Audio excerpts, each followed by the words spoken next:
Praise the Lord, जय मसीह की। मैं हूं आपका भाई प्रभु का दास पास्टर अतुल मसीह, और मैं परमेश्वर को धन्यवाद देता हूं आज के इस दिन के लिए जो कि प्रभु यीशु मसीह ने मेरे और आपके जीवन के अंदर दिया है। जी हाँ, न्याय, जजमेंट, एक ऐसा दिन जिसमें हर एक व्यक्ति परमेश्वर के सिंहासन के सामने खड़ा होगा और उसका न्याय किया जाएगा।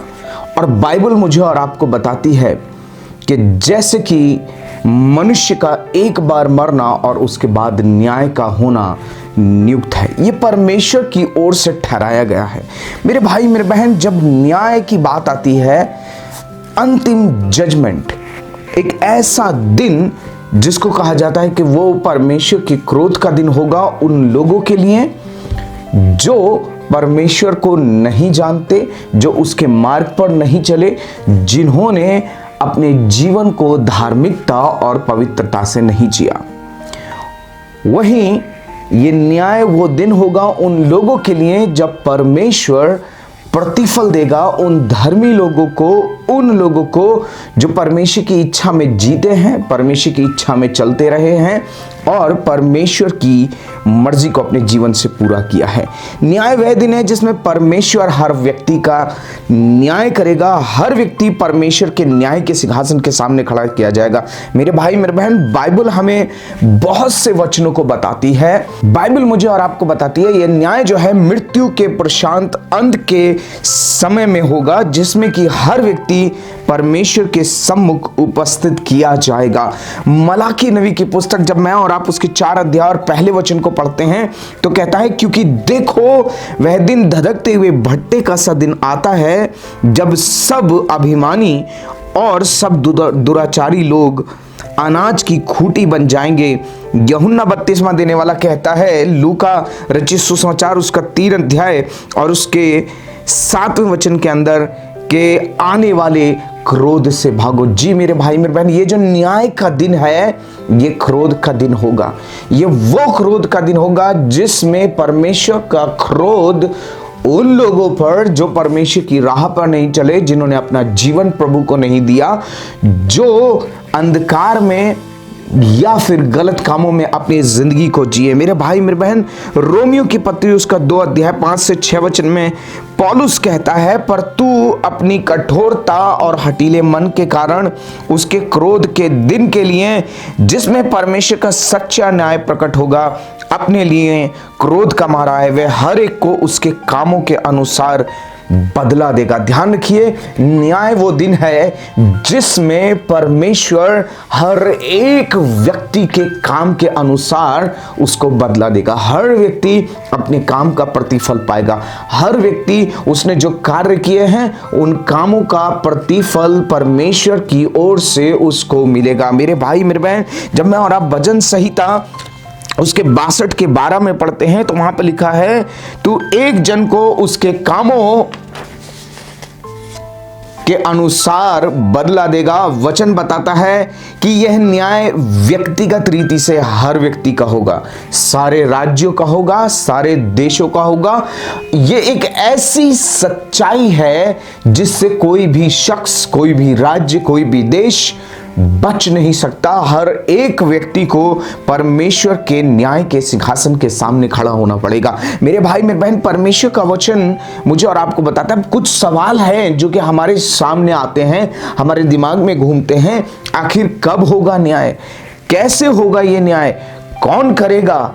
कैसे किया जाएगा? सो आइए, क्यों ना हम परमेश्वर के वचन से अध्ययन करेंगे और देखेंगे। अगर आपका कोई भी सवाल होता है इस न्याय से संबंधित तो प्लीज कमेंट सेक्शन में जाकर के आप अपने सवाल को वहां पर लिखिए और हम प्रयास करेंगे कि उन सवालों के जवाब परमेश्वर के वचन बाइबल से हम देखने पाए। जब प्रकाशित वाक्य 19 अध्याय 17 वचन के अंदर जब मैं और आप पढ़ते हैं तो एक बहुत बड़ा युद्ध होगा जिसमें परमेश्वर के शत्रु वध किए जाएंगे। और मेरे भाई मेरे बहन, लेकिन ये कुछ समय का न्याय होगा, अभी अंतिम न्याय का होना बाकी है। और अंतिम न्याय वह न्याय है जो उस महायुद्ध के समय रह रहे लोगों का होगा। अंतिम न्याय हर एक व्यक्ति का होगा जो पृथ्वी पर जीवित रहा है किसी भी समय, किसी भी काल के अंदर। मेरे भाई मेरे बहन, क्या छोटे क्या बड़े, क्या धनी क्या कंगाल, क्या धर्मी क्या अधर्मी, हर एक व्यक्ति परमेश्वर के न्याय के सिंहासन के आगे खड़ा किया जाएगा। हर एक व्यक्ति का न्याय होगा। जब मैं और आप प्रकाशित वाक्य 20 अध्याय और उसके 11 वचन से पढ़ते हैं तो यहां लिखा है, उसमें बताया गया है कि अंतिम न्याय का विवरण वहां मैं और आप पाते हैं कि अंतिम न्याय जो होगा वो किस प्रकार से होगा। और परमेश्वर का वचन कहता है, फिर मैंने एक श्वेत सिंहासन और उसको जो उस पर बैठा हुआ था देखा। मेरे भाई मेरे बहन, ये जो श्वेत सिंहासन है और इस श्वेत सिंहासन पर जो बैठा हुआ है ये प्रभु यीशु मसीह है। परमेश्वर का वचन मुझे और आपको बताता है, और परमेश्वर का वचन बताता है कि उसके सामने से पृथ्वी और आकाश भाग गए और उनको जगह न मिली। फिर मैंने छोटे बड़े सब मरे हुओं को सिंहासन के सामने खड़े हुए देखा और पुस्तकें खोली गई।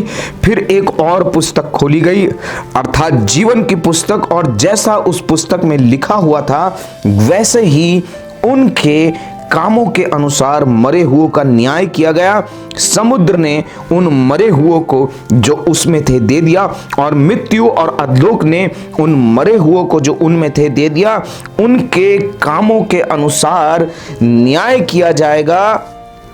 मृत्यु और अधोलोक आग की झील में डाले गए, और मेरे भाई मेरे बहन, उनके कामों के अनुसार न्याय किया जाएगा। परमेश्वर का वचन कहता है कि यह दूसरी मृत्यु है, और जिसका नाम जीवन की पुस्तक में लिखा ना मिला वह आग की झील में डाले गए। मेरे भाई मेरे बहन, इन वचनों में आप देखते हैं कि परमेश्वर अंतिम न्यायी है, और परमेश्वर का पुत्र प्रभु यीशु मसीह सिंहासन पर बैठा है और वो यीशु न्याय करेगा। परमेश्वर का वचन जब मैं और आप पढ़ेंगे यूहन्ना रचित सुसमाचार उसके 5 अध्याय 16 से 30 वचन में, प्रकाशित वाक्य की पुस्तक उसका 7 अध्याय और उसके 17 वचन के अंदर, मेरे भाई मेरे बहन, तो ये व्यक्ति जो न्याय करने के लिए बैठा हुआ है ये और कोई नहीं, ये प्रभु यीशु मसीह। और एक बात मैं आपको बता दूं, कोई भी व्यक्ति न्याय से बच नहीं सकता।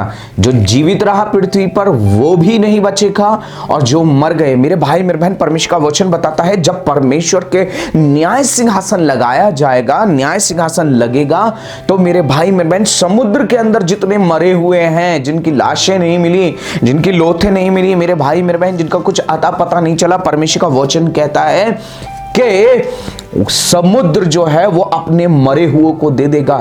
अधलोक जो है, जो कब्र के अंदर दफन किए गए या किसी भी रीति से कहीं भी हुए, वो सब अपने मरे हुओं को दे देंगे, और इसलिए दे देंगे ताकि उनका न्याय किया जाए, ताकि वे, मेरे भाई मेरे बहन, परमेश्वर के न्याय के सिंहासन के सामने पहुंचाए जाए। मेरे भाई मेरे बहन, स्वर्ग या नरक इस बात पर निर्भर नहीं करता कि कितने अच्छे या कितने बुरे काम किए, ये इस बात पर निर्भर करता है कि आपका नाम जीवन की पुस्तक में है या नहीं। प्रकाशित वाक्य की पुस्तक उसका 21 अध्याय और 27वां वचन, मेरे भाई मेरे बहन, कहता है कि जिनके नाम जीवन की पुस्तक में नहीं मिले। मेरे भाई मेरे बहन, यहां एक बात मैं आपको बताना चाहता हूं, न्याय, पहला जो न्याय होगा वो उन लोगों का होगा जो परमेश्वर के हैं। ध्यान रखिए,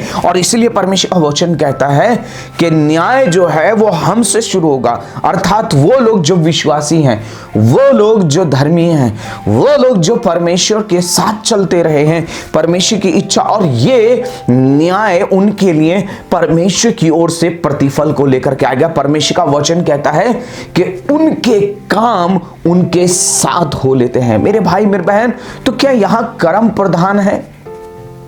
तो फिर अनुग्रह कहां रहा? फिर परमेश्वर की दया कहां रही? मेरे भाई मेरे बहन, ध्यान रखिए, आपके पास जीवित रहते हुए अवसर है। इससे पहले कि वो घड़ी आए जिसमें परमेश्वर अपने न्याय को प्रकट करे, इससे पहले वो समय आए कि परमेश्वर अपने बात को प्रकट करे, मेरे भाई मेरे बहन, अपने उस दंड को, अपने उस अंतिम निर्णय को सुनाए आपके जीवन के लिए, आपके पास में समय जीवित रहते हुए है। मरने के बाद मेरे भाई मेरे बहन और कुछ बाकी नहीं, न्याय का होना बाकी है। और ध्यान रखिए मेरे भाई मेरे बहन, अब बात आती है कि न्याय कैसे होगा।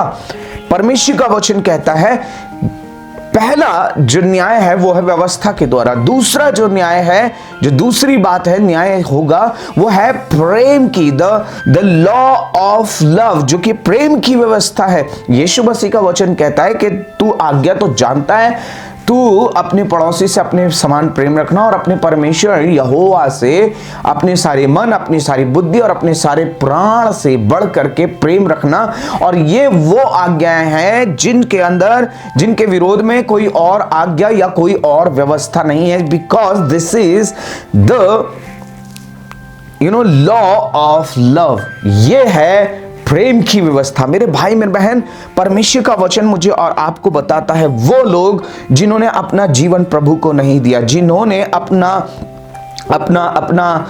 उद्धारकर्ता, अपना मुक्तिदाता प्रभु यीशु को ग्रहण नहीं किया, अपने पापों से मन नहीं पीड़ाया, जिन्होंने पश्चाताप नहीं किया, परमेश्वर का वचन कहता है उनका न्याय किया जाएगा। और उनका न्याय किस रीति से किया जाएगा? उनका न्याय किया जाएगा व्यवस्था की रीति से, उनके कामों के अनुसार। लेकिन मेरे भाई मेरे बहन, तो क्या हम कह सकते क्या वो लोग स्वर्ग जाएंगे या नहीं जाएंगे?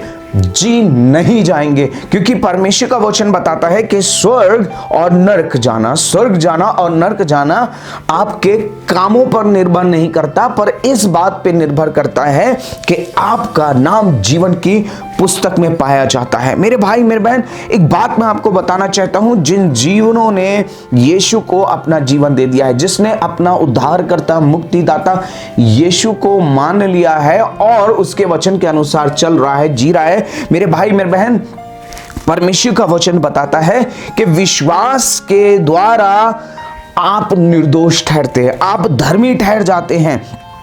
रोमियो उसका 5 अध्याय पहला वचन जब आप पढ़ेंगे, रोमियो के पत्री 8 अध्याय और उसका 1 वचन कहता है कि जो यीशु पर विश्वास करते हैं उनके नाम जीवन की पुस्तक में लिखे जा चुके हैं और अंतिम न्याय से उनको डरने की आवश्यकता नहीं है। ध्यान रखिए, जिनके नाम जीवन की पुस्तक में लिखे जा चुके हैं, किनके?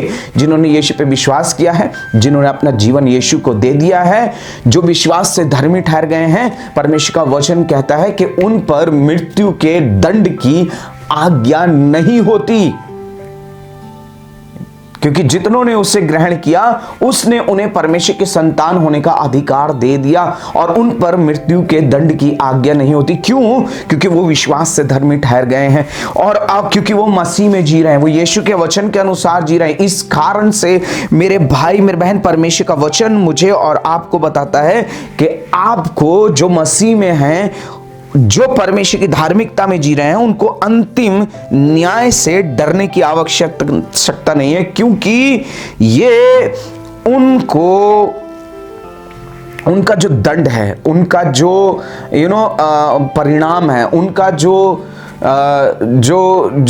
भी पेनल्टी है वो प्रभु यीशु मसीह ने ले ली। जी मेरे भाई मेरे बहन, मैं आपसे बात कर रहा हूं, आप जो विश्वासी हैं, आपका और मेरी पेनल्टी, आपका और मेरा दंड, आपका और मेरा भाग यीशु मसीह ने ले लिया। क्रूस पर प्रभु यीशु मसीह ने मेरे और आपके हर एक पाप को ले लिया और मुझे और आपको धर्मी ठहरा दिया और मैं और आप अब निर्दोष बन चुके हैं। और न्याय के दिन के लिए मेरे भाई मेरे बहन, हमें डरने की जरूरत नहीं, क्योंकि मेरे और आपके पास में प्रतिफल है। मेरे और आपके पास में दंड नहीं होगा। मुझे और आपको, मेरे और आपके लिए धार्मिकता का मुकुट है, जिसको प्रभु यीशु मसीह अपने लोगों को देगा। मेरे भाई मेरे बहन, इब्रानियों उसका 9 अध्याय 27 और 28 वचन जब मैं और आप पढ़ते हैं तो परमेश्वर का वचन मुझे और आपको बताता है। मेरे भाई मेरे बहन, पहला पत्र उसका 4 अध्याय 17 वचन कहता है कि न्याय परमेश्वर के लोगों से आरंभ होगा। मेरे भाई मेरे बहन, एक बात मैं आपको बताना चाहता हूं, गेट राइट विथ गॉड, परमेश्वर के साथ अपने संबंध को ठीक करें। ध्यान रखिए, यीशु पर विश्वास कर लिया, यीशु को अपना जीवन दे दिया, सिर्फ इतना काफी नहीं है, लेकिन अब आपको अपने जीवन को परमेश्वर के साथ सही करने की जरूरत है, परमेश्वर की इच्छा में जीने की जरूरत है। मेरे भाई मेरे बहन, यह न्याय डेफिनेटली होगा और हर एक व्यक्ति का होगा मेरे भाई मेरे बहन। और परमेश्वर का वचन बताता है कि वहां पर पुस्तकें खोली गई। ये पुस्तकें कौन कौन सी पुस्तक होंगी? पहली चीज वो पुस्तकें होंगी जिनमें काम लिखे होंगे, और फिर उसके बाद एक और पुस्तक खोलेगी जिसका नाम है जीवन की पुस्तक। मेरे भाई मेरे बहन, हो सकता है आप अपने कामों के द्वारा, हो सकता है आप अपने कामों के द्वारा, मेरे भाई मेरे बहन, आप ये सोच रहे हो कि आप अपने कामों के द्वारा इस न्याय से बच जाएंगे या स्वर्ग चले जाएंगे। नहीं मेरे भाई मेरे बहन, कामों के द्वारा परमेश्वर का वचन कहता है कोई भी व्यक्ति धर्मी नहीं ठहरेगा। विश्वास से धर्मी ठहराए जाएंगे, विश्वास से आप निर्दोष किए जाएंगे मेरे भाई मेरे बहन। इसीलिए अपने जीवन को विश्वास में दृढ़ करें, अपने विश्वास में आगे बढ़ें, अपने विश्वास में पवित्र बने, अपने विश्वास को थामे रहें, क्योंकि मेरे भाई मेरे बहन, परमेश्वर का सच्चा न्याय प्रकट होने वाला है। मेरे भाई मेरे बहन, आने वाले समय में हम और भी ज्यादा इस अंतिम न्याय के ऊपर बात करेंगे, और यदि आपका कोई सवाल है तो आप कमेंट सेक्शन में लिखिए, हम उसके ऊपर चर्चा करेंगे। गॉड ब्लेस यू ऑल, परमेश्वर आपको आशीष दे। आप सभी को जय मसीह की।